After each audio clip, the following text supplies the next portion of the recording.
I want to teach you how to sell so good, people will literally pull out their wallets and say, "Take my money." But before I give that method to you, you must make one promise to me that you will only use this method for good.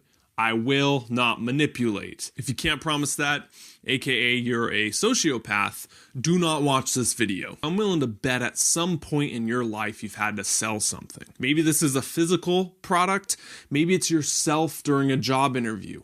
Maybe it's persuasive speaking and you're selling your ideas. What would it look like if you had a formula, sort of a master key in your back pocket that you could pull out, put in the lock, and it would work every time? I want to teach you that simple 4-part formula in this video that's going to work next time you have a sales pitch, an interview. In fact, what you've been watching for the past minute or so has been that very formula that I'm going to teach you. If you're still watching and I have your attention, proves it works. Last thing, credit where credit is due. This is a concept I picked up from Mike Del Ponte on the Social Triggers podcast. All right, now let's jump into these 4 P's on how to convince anyone how to buy what you sell. The first one is promise. You know, advertisers who spend millions of dollars on a simple 60-second commercial say that if they can't hook someone within that first 5 seconds, they might as well have not even filmed the next 55. Movies, the opening scene, directors stress about for months on end getting right because they know that sets the tone for everything else they're about to do. Well, with you, whatever you're selling, again, job interview, physical product, ideas,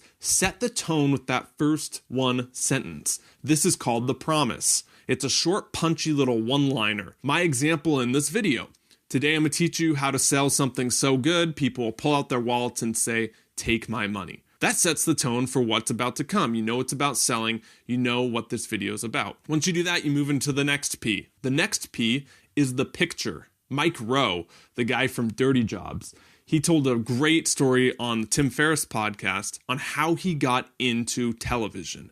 He went on a bet with his friend to an audition to sell for QVC.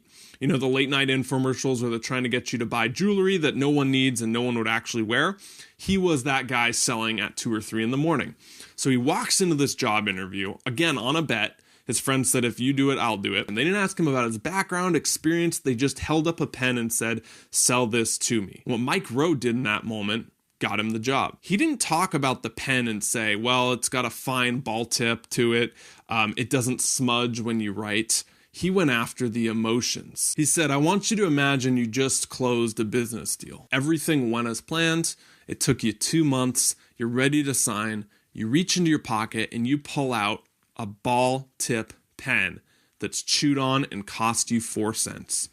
What impression does that leave on the person? What does that say about who you are? What does that convey about your future business deal?" Now I want you to picture the other hand. You have this pen that's perfectly designed, German engineered, writes like a feather, and you give that to them to seal the deal. See, what Mike did that got him the job on QVC, he didn't go after the features of the pen. He went after the emotional side. He put the picture in their mind of using that pen, and that's how it sold them, leading him to get the job on QVC. You might be asking, "Clark, isn't selling logical? Wouldn't you want to convince someone on the reasons they should buy your deal? It's a better deal than the competitors?" No. You don't want to do that. We actually buy with our emotions, human beings, and then we justify with logic. So if you really want to convince someone, go after the emotional side of them. My example in this video, I said, "Look, if you're watching this video, I'm willing to bet you've had to fill in the blank, a job interview, sell something in person,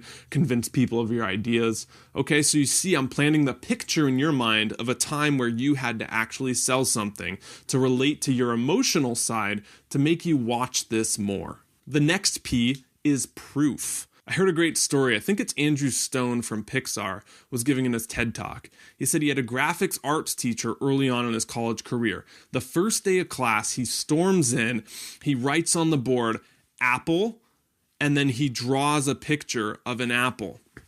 He says, "This is the number one rule of graphic design. Don't do this." And he had the 2 sitting there. And then he took a piece of paper and he covered the apple. He said, "Do this, but don't do this." Both together. In other words, he said, "Look, show me, don't tell me." The proof, we can get up and talk about how great our company is, or how great we are as entrepreneurs, or how great we are in a job interview. We can tell all we want, but people really want the specific examples, the stories, the emotional side, again, of times where you've made that happen. Show them, don't tell them. The last P in this is your pitch. Now, this is where a majority of people who get that mindset that, okay, I'm going to sell something, they focus 90% of their time on this component, and they miss those first 3. What's the problem? If you don't master those first 3 right there, this doesn't even matter. In other words, if you have a video where you lose people in that first 5 seconds, like the TV commercials we spoke about, why even film the next 55? Let's just say you did all those, you get to this one, the pitch. What do? I'm not going to spend time here going over the 7 psychological triggers of why we buy, with scarcity, social proof, credibility, all those things that we generally hear about when we're selling something. You can research those and you probably know a lot of them already. What I want to say here is just my biggest tip. There's the notorious jam study where they have jams in supermarkets and they presented people with 34 jams. What they noticed is that more people stopped, but less people buyed.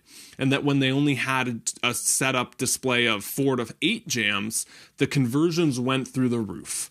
In other words, when we're overwhelmed with the decisions, we don't do anything. What I've found most effective is a single call to action. When you do a pitch, don't give them 20 things to act on. Don't give them 5 things to act on. Give them one thing you want them to do at the end of your video, at the end of your article, in your social media post. Have one call to action, maybe 2, that's pushing it, that you want them to do at the end of whatever you're selling, and that's a better way to convert people. So here's my pitch to you, all right? If you like this video, if you learned one thing that's new, go down below and hit that thumbs up button. If you hit the thumbs up button, share this video with anyone who you think could benefit. That's the only call to action I want. Just share this video with someone you've either know is in sales or that you've talked to about persuasion or sales with. Until next time, thank you so much for watching this video. I'm Clark. Stop settling, start living.